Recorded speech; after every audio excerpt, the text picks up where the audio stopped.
Have you ever trusted your family with everything, only to discover they betrayed you for money? Have you watched the people who raised you steal your future without a second thought? Drop a comment below and tell me your story of family betrayal and how you fought back. Hit that like button if you believe justice should catch up with those who think family means they can take whatever they want. Your story matters, and sharing it reminds all of us that we're not alone in this fight. Now let me tell you about the day I discovered my parents had stolen $4.2 million from me, and how I made them pay. My parents drained the $4.2 million my grandmother willed to me and smirked. Don't expect a cent. I'm Claire Anderson, 33, flat broke and done. I crushed my last job application into a ball and let it roll under the seat of the final bus out of Baltimore's terminal. Doors hissed shut. The city vanished behind dirty windows. Hours later, the bus lurched into an empty parking lot lit only by security floods. A matte black SUV pulled up, headlights cutting through the darkness. It stopped hard 20 feet away. The driver's door opened. A woman in a navy blazer stepped onto cracked asphalt, heels clicking like a countdown. She carried a single leather briefcase with my name embossed in silver. She locked eyes and said, "I've been looking for you, Claire Anderson." My phone buzzed at 5:23 a.m. with a bank alert I never expected. I fumbled for it on the nightstand, eyes blurry from short sleep after that strange encounter. The screen glowed. Large transfer initiated from L.M. Anderson estate account. Amount, $4,200,000. Recipient, Gerald and Patricia Anderson joint account. I bolted upright, heart pounding. L.M. Anderson was my grandmother, the one who built a small freight company from nothing on Baltimore's waterfront. She'd passed 8 months ago, and her will had clearly specified that sum for me alone, her only granddaughter who still maintained contact with the family. I still had the confirmation email from her estate attorney. But now it showed as transferred, my inheritance gone in one click. I opened the banking app, fingers trembling. The estate balance read 0. A note popped up, funds dispersed per updated beneficiary directive. Updated? That couldn't be right. Grandmother's will was ironclad, filed in Maryland probate court. I scrolled through the transaction details, time-stamped last week, approved by a notary I didn't recognize. My stomach twisted. My father, Gerald, and my mother, Patricia, had rerouted it all. Before I could process it, my phone rang. Mom's name flashed on the screen. I answered, voice tight. "Mom, what's going on with grandmother's money?"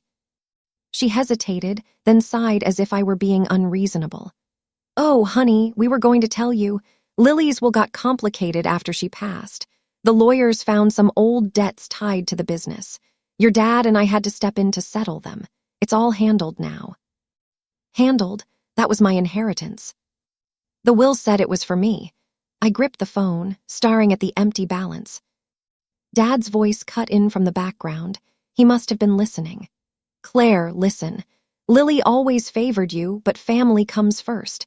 We needed that money for the new lake house and to cover some investment losses. It's not like you're struggling that much at the warehouse." I felt numb, the room spinning. They'd accessed the estate somehow, maybe through forged updates or by pressuring the executors. "You took it all, $4.2 million.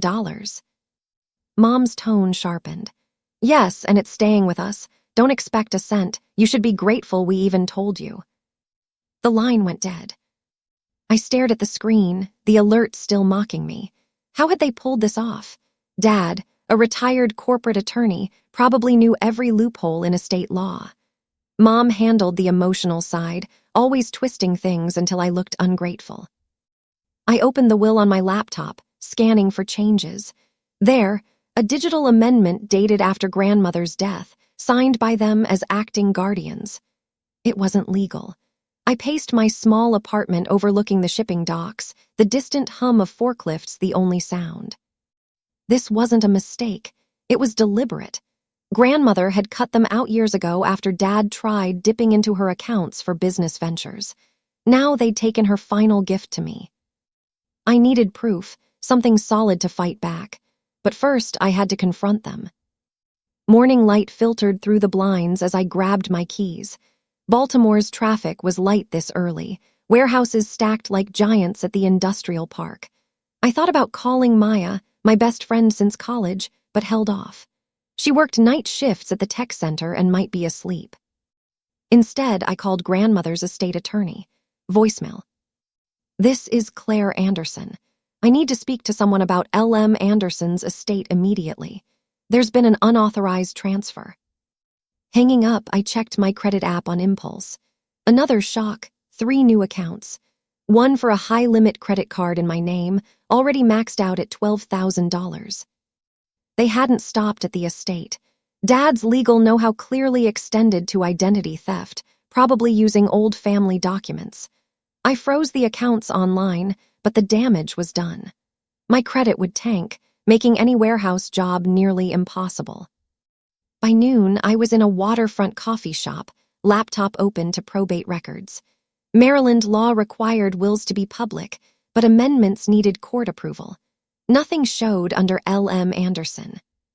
A quick search on the notary's name hit a match, a small firm Dad had used during his practice years. Coincidence? No chance. My phone buzzed again, a text from Mom. Come over if you want to talk, we're at the house. It felt like a trap, but I couldn't ignore it. Driving across town to their suburban neighborhood, the inner harbor glittered in the distance. I rehearsed what to say, no yelling, just facts. But underneath, rage simmered. They'd always played the victims, even after grandmother warned me about Dad's shortcuts in business. Pulling into their driveway, I spotted a new Tesla gleaming in the sun, probably bought with part of my inheritance. Mom opened the door, calm-faced. Claire, come in. Dad's in the study. We sat at the dining table, the same one grandmother used to visit before the fallout. Dad leaned back, arms crossed. We did what was best for the family.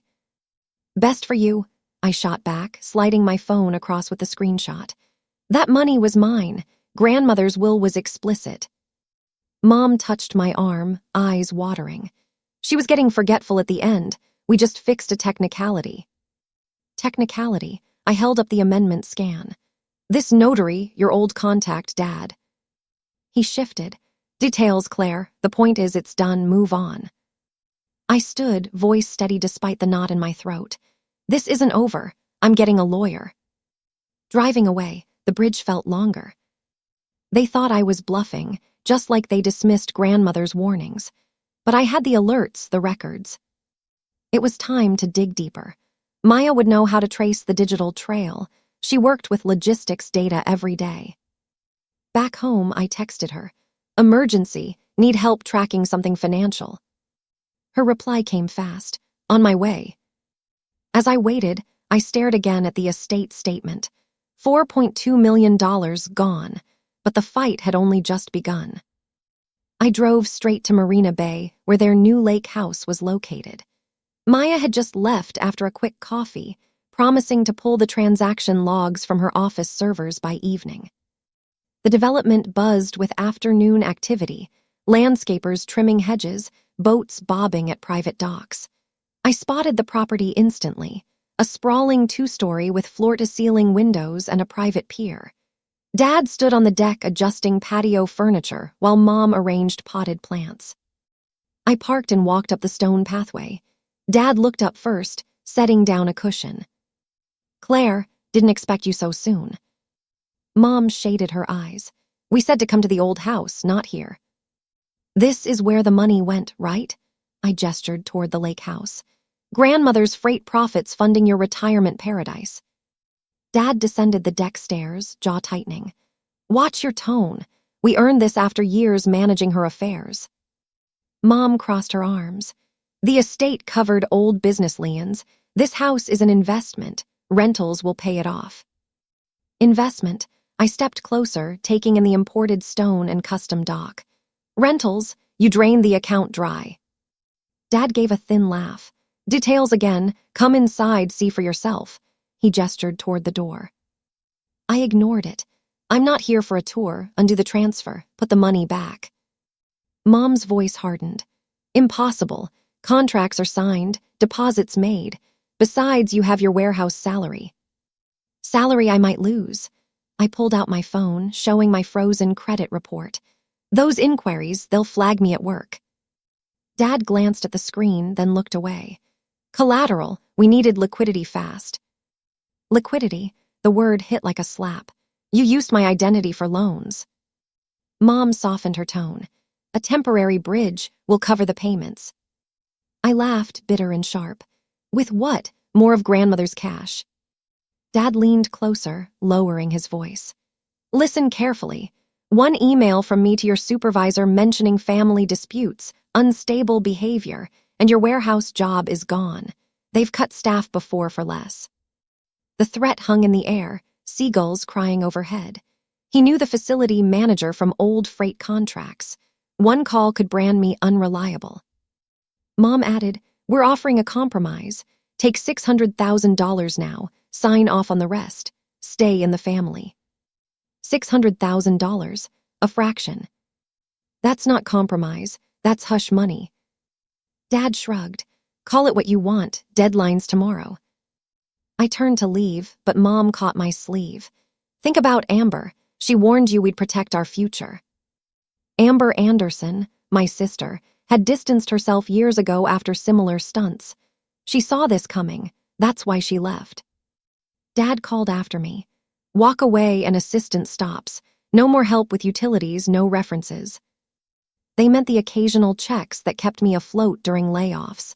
I reached my car and started the engine. The lake house shrank in the rear view, but his words echoed. Warehouse jobs were scarce in Baltimore, competition fierce among logistics workers. Losing mine meant starting over. Crossing back into the city, I dialed Maya again. She answered on the first ring. Got something already. Meet me at my place. Traffic thickened near the port as trucks unloaded cargo. Dad's reach ran deep, union reps, customs officials. One email could blacklist me. But backing down meant letting them win. Grandmother built her empire without handouts. I could too. At a red light, I jotted notes. The lake house's address, the Tesla's registration number. Evidence. Maya's data skills could trace every purchase back to the estate timeline. When I pulled into her complex, the sun was dipping low. Mom's text popped up. Offer stands. Don't make us choose sides. I deleted it. The sides had already been chosen. Maya's apartment overlooked the container port, cranes glowing at dusk. She waved me in, laptop open amid a chaos of energy drinks and printouts. Sit, I dropped onto the couch. Show me. She spun the screen toward me. A secure messaging app glowed. Family Truth Network, invite only. Maya had already added 4 contacts. First, Marcus, my cousin on Mom's side who worked cargo scheduling at the port. The app pinged. Marcus joined, profile pic in a hard hat. His message popped up. Claire, Maya said emergency, what's going on? I typed fast. Parents rerouted grandmother's estate. Need to know if they hit anyone else. Marcus replied instantly. Yeah, 3 years back. Grandmother set aside $65,000 for my logistics certification. It vanished. Parents said admin error. I dropped out, took forklift work instead. Maya let out a low whistle. $65,000, that's no error. Amber Anderson, my sister, logged in next.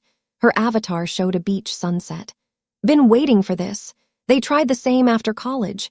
Diverted my business loan from grandmother's estate. I fought, got half back, then cut ties. I leaned forward. Half, how much total? Amber sent a screenshot of transfer logs. They siphoned $40,000 from me, $50,000 from Aunt Carol's medical fund, $30,000 from Uncle Frank's retirement. Same pattern. Maya scrolled. So that's $65,000 from Marcus, $40,000 from Amber, $50,000 from Carol, $30,000 from Frank. $185,000 total. Any others? Marcus chimed in. Cousin Nina, $25,000 for her kids' college fund.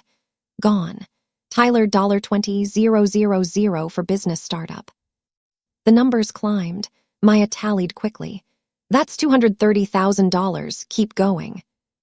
Amber added. They took $30,000 from Great-Aunt Ruth's nursing home fund, $20,000 from Cousin Derek's house down payment.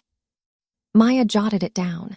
$280,000 total skimmed from relatives. That's beyond greed, it's systematic. I stared at the flood of messages. They spread it thin, family by family. Marcus, I've got proof. Emails where they promised reimbursement never followed through. Amber dropped a folder link. Scans of my disputes and partial reversals. Use them. Maya downloaded everything. This builds a fraud map. Multiple victims, same method. Silence hung for a moment before Marcus asked, "What now?" "We sue together," Amber replied. "Smart, we stand stronger as one." I exhaled. "Compile it all, we expose the web." Maya shut her laptop. "Done by morning, you should stay here, it's safer." Messages kept coming as I drifted on the couch. Marcus forwarding old texts from my parents saying, "Loan, pay later." Amber sending notary stamps tied to Dad's contacts. The total stood at $280,000 bled from family.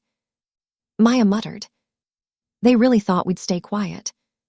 Outside, the cranes hummed beneath the floodlights, stacking containers like buried secrets. This network changed everything, isolated thefts turning into a chain. My parents had no idea the net was already tightening. A plain manila envelope appeared under my door at 3:15 a.m. I nudged it open with my foot, half asleep after crashing at Maya's place. No stamp, no return address, just my name scrawled in block letters. Inside were grainy photos of me leaving the marina, timestamps printed across them. A clipped note read, "Unstable, stay away from family business." I flipped through the shots, taken from the lake house development, me arguing on the deck. Someone had been following me. Then my inbox chimed. Subject line, "Concern for Claire Anderson, Facility Management." It came from an anonymous account. The message read, "Claire displays erratic behavior. Family conflicts escalating. Recommend review of her clearance." Attached were the same photos, along with a forged email chain where I supposedly threatened Dad's assets. Heart-pounding, I forwarded everything to Maya. "Trace this," I wrote. She replied seconds later, "Spoofed from a public library IP, but the photo metadata matches your mom's phone model."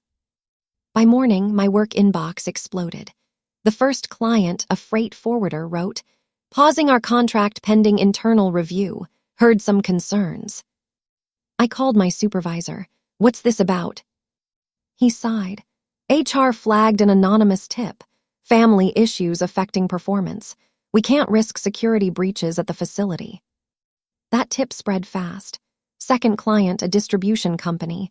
Withdrawing bid. Reliability questions. I paced the kitchen, coffee untouched. Third message, an importer. Services on hold. Reports of instability. Maya burst in without knocking, tablet in hand. "It's everywhere," she said. "Forwarded across 3 unions and 4 carriers." Then came the fourth blow, an overseas shipping agent. "Regret to inform, rerouting through Baltimore under alternate oversight." Within 48 hours, 5 major contracts vanished, 85% of my freelance load. Warehouse work dried up. Whispers spread in break rooms about the troubled coordinator. I dug into the anonymous sender. The domain had been registered the day before, a burner account. But that phrase, "family business," echoed Mom's words at the lake house. Dad texted, "Heard you're struggling at work. Offer still stands." I ignored him. Maya ran a reverse image search on the photos. "They've been edited," she said, "but the originals trace back to a yacht club member directory, your parents' circle." The smear campaign worked fast. Colleagues avoided eye contact at the gates. One whispered, "Heard you're suing your folks, bad look." I compiled every rejection email, timestamps perfectly aligned with the anonymous blast. "Proof of deliberate sabotage," Maya muttered. "This qualifies as civil harassment. Add it to the pile." "The lost deals cost me months of income," I said, pushing me to the edge, but it only fueled me. They underestimated my resolve. The envelope and emails became evidence, exposing their fear and their guilt. The waterfront cafe was quiet until Victoria Maya walked in. She was the woman from the SUV, blazer swapped for a professional suit, a thick briefcase tucked under one arm. Mom sat across from me, stirring sugar into her coffee, trying to sound casual. "We can still settle this privately," she said. I kept my tone steady. After the smear campaign. Victoria approached our booth, heels soft against the tile. "Patricia Anderson, Claire." Without waiting for permission, she slid in beside me and set the briefcase on the table. Mom's spoon froze mid-stir. "Who are you?" "Victoria Maya, executive attorney for L.M. Anderson's original estate." She opened the briefcase, spreading pages across the table. Bank statements, signature comparisons, notary logs. "These invalidate your amendments." Color drained from Mom's face. Her cup slipped, coffee splashing across the documents. She grabbed napkins in panic. "This is a misunderstanding." Victoria didn't blink. "No, it's forgery. The estate directive you filed after her death was backdated.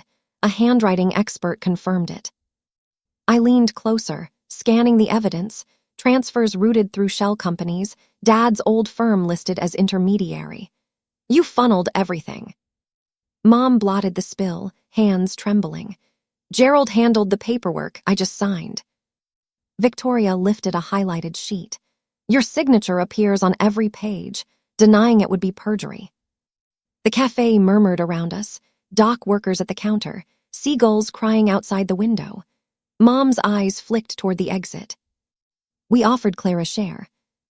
"After draining the relatives too." I slid a page toward her. "Marcus's certification, Amber's loan, part of this." Victoria nodded. "The pattern's consistent. Depositions are ready." Mom's jaw tightened. "Our lawyers will bury this." "Wrong." Victoria closed the briefcase with precision. "Probate court reopens Tuesday. Subpoenas have already been issued." Mom shot up, chair scraping. "This meeting's over." Victoria rose slightly, blocking her path with calm authority. "Walking out won't erase the evidence." I added quietly, "Maya traced the anonymous emails to your phone." Mom sank back into her seat, shoulders slumped. The spilled coffee pooled between us like proof. Victoria gestured for towels. "Here are your options," she said evenly. "Return the funds voluntarily or face fraud charges." Mom whispered, "Most of it's tied up in the house, in investments." "Liquidate," I said, locking eyes with her, "or the court will." Victoria stacked the damp pages neatly. "I represent the estate's true intent. Lily cut you out for a reason." Mom's lip quivered. She was confused. "Medical records say otherwise." Victoria tapped the briefcase. "She was lucid until the end." The waiter came to clear the mess, oblivious to the tension. Mom stared at the spreading stain. "What about family?" "Your actions ended that," I said quietly. The words hung heavy in the air. Victoria stood. "You have until noon tomorrow to decide. After that, papers will be served." Mom gave a faint nod, gathered her purse, and left without another word. The door chime faded into silence. Victoria turned back to me. "There's more in here, offshore accounts, enough for a criminal referral." I exhaled slowly. "Then let's finish this." 4 weeks later, the court summons arrived at their waterfront property.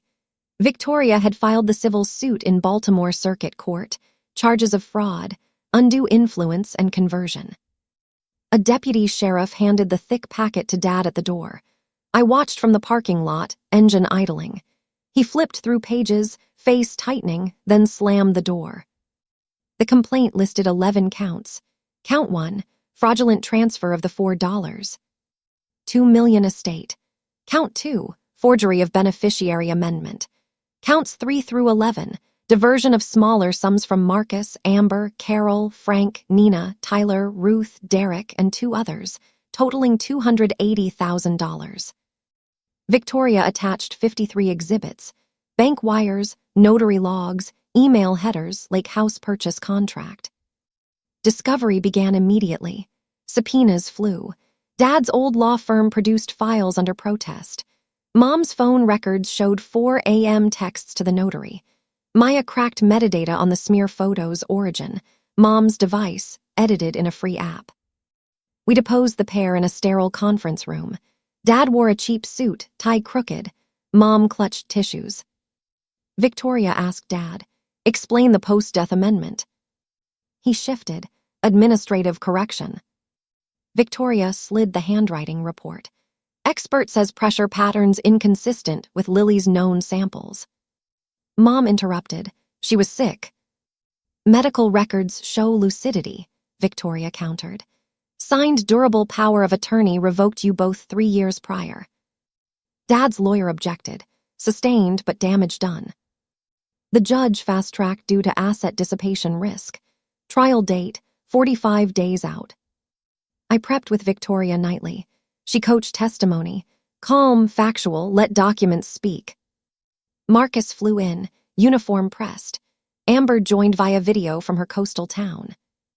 Court day, gallery packed, reporters, dock workers, curious neighbors. Judge Harrison, no nonsense, banged gavel. Anderson v. Anderson. Victoria opened. This is theft by family. Defendants exploited trust, forged documents, spent on luxuries while victims lost futures. Dad's counsel countered. Intrafamily loan, misunderstanding. Victoria called the estate trustee. Describe access logs. 2 unauthorized logins. IP traced to defendant's property. Next, forensic accountant. Funds routed through 4 shell LLCs, all linked to Gerald Anderson's bar license. Dad glared. Mom dabbed eyes. I took the stand. They threatened my job, sent anonymous tips, bought a lake house while draining grandmother Lily's legacy. Cross, you received family support, occasional checks. Never offset $4.2 million. Marcus testified. $65,000 for logistics certification gone, dropped out. Amber, $40,000 business loan diverted, fought for half. Judge recessed, returned, clear pattern of fraud. Verdict, full restitution $4.2 million principal, $280,000 to relatives. Punitive damages, $1.5 million. Attorney fees, total judgment, $6.1 million. Dad stood, we're bankrupt. Victoria filed Chapter 7 within days. Assets liquidated. Post-trial liens slapped on everything. Lake House appraised at $1.3 million, underwater with second mortgage. Tesla repossessed. Accounts frozen. Bankruptcy petition filed. Schedule A, Lake House equity negative. Schedule B, personal property under $8,000. Creditors meeting. Packed. Trustee grilled the due for 4 hours. I received first distribution, $4.2 million principal plus interest accrued. Marcus got his $65,000 plus damages. Amber, full $40,000. Others reimbursed pro rata. Final blow, foreclosure notice nailed to Lake House door. Yellow sign, bold letters. Foreclosure sale, absolute auction, no reserve. Neighbors gawked, movers arrived. Furniture curbside. Dad loaded a duffel. Mom carried photo albums. Their old sedan coughed to life. I drove by once, sign still there, hammered deep. Justice wasn't revenge, it was restoration. And that sign was the final punctuation. 8 months later, I watched the moving truck pull away from the house where I grew up. The brick colonial on Elmwood Drive with its crooked mailbox, and the maple tree I used to climb stood hollow now. Windows taped, lawn patchy, the porch swing creaking in the wind. A young family stood on the sidewalk, guiding movers with bright smiles. Their daughter chasing butterflies. New life, new chapter. I sat in my car across the street, engine off, hands resting on the wheel. The air smelled of cut grass and salt drifting from the nearby harbor. Dad stepped out last, dragging a worn suitcase. His shoulders slumped beneath a faded shirt, nothing like the crisp suits he wore while preaching about family legacy. Mom followed, clutching a single cardboard box labeled kitchen fragile. No lake house, no luxury Tesla, just a dented gray sedan stuffed with what was left. They packed the trunk in silence. Dad glanced at the house once, jaw set, then climbed in. Mom lingered, scanning the street. Her gaze brushed over my car. Did she see me? I didn't move. The engine started. Tires rolled, dust rose, and they were gone. I exhaled, slow and steady. My phone buzzed on the seat. Contacts open. Mom, home, Dad, cell. I stared at the names. My thumb hovered. Delete contact, tap. Are you sure? Yes. Both gone, screen blank. No more alerts, no more guilt. Maya's text flashed. Still on for coffee. I typed back, give me 15. I drove the old route past the naval base, the container yards, the rusted cranes that used to wake me at dawn. This neighborhood had been my world. Bike races down the block, grandmother's old Buick in the driveway, Sunday dinners with Lily's crab cakes. Now it felt like a museum, preserved but lifeless. I parked at the Harbor Cafe, the same one where Victoria had made Mom drop her coffee. Maya was already at our corner table, laptop closed, 2 mugs steaming. She pushed one toward me. You okay? I nodded, better than okay. She studied my face. You went to the house. Yeah, I sipped black, no sugar, just like grandmother drank it. Watched them leave, didn't wave, didn't cry. Maya leaned back, proud of you. I smiled, small but real. Marcus starts his captain's program next month. Amber's launching her 3rd location. Victoria sent the final disbursement. Clean, secured, untouchable. And you. Starting over, new apartment near the waterfront. Promotion came through, managing logistics operations now. Full benefits. She raised her mug. To chosen family. We clinked. Outside, seagulls wheeled above the harbor. I thought of grandmother, how she built her freight line from one leaky truck, how she warned me about Dad's shortcuts, how she slipped me a key to her safe deposit box the week before she passed. For you, Claire, only you. Inside, the will, the trust, the truth. Mom and Dad believed money was power. They spent it on houses, cars, image, but real power. It's walking away. It's deleting numbers. It's choosing peace over performance. I picked up my phone again. No missed calls, no frantic texts, just silence. And in that silence, freedom. Maya asked, think they'll try again? Doubt it. Bankruptcy wiped them clean. Creditors took the lake house, the Tesla, the accounts. They're renting a 1-bedroom in the suburbs now. Dad's applying for warehouse work. Mom's selling jewelry online. She let out a low whistle. Karma's thorough. Karma didn't do this, I said. We did, Marcus, Amber. You, Victoria, me. We stood up. I looked out at the ships, massive containers stacked like building blocks, lights blinking against the dusk. My world now, my future. Grandmother used to say, blood makes you related, loyalty makes you family. Now I understand. They chased money and lost everything. I lost them and found myself. Money can buy houses, boats, silence, but it can't buy trust. It can't buy respect. It can't buy the kind of bond that survives betrayal. I finished my coffee and stood. Maya asked, heading home. Heading forward. I walked to my car, didn't look back at the cafe, the water, or the past. The road ahead was clear, and for the first time in my life, I was driving it alone, by choice. And that's priceless. If this story hit home for you, drop a comment below and tell me your truth. And don't forget to subscribe. You won't want to miss what happens when justice finally catches up with those who think they're untouchable.